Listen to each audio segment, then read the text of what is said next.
Yasamal rayonunda təmir edilmiş piyada səkisində təhlükəli vəziyyət yaranıb.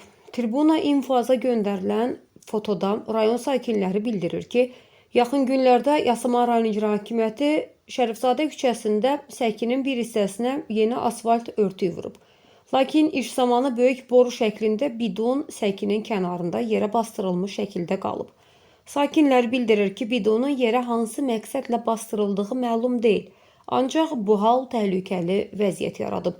Belə ki, xüsusilə günün qaranlıq saatlarında səkidəki böyük dəlik görünmür. Bu da uşaqların, yaşlıların, ümumiyyətlə səkidə hərəkət edən hər kəs üçün təhlükəlidir.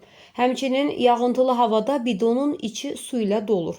Gün ərzində isə küçədən keçənlər ora zibil atırlar. Bidon isə yerə bərkidildiyi üçün içini təmizləmək mümkün deyil. Sakinlər bildirir ki, nə qədər ki, kiminsə ayağı o boşluğa düşüb xəsarət almayıb, tezliklə gəlib problemi həll etsinlər. Səsləndirilən iddialarla bağlı qarşı tərəfin də mövqeyini işıqlandırmağa hazırıq.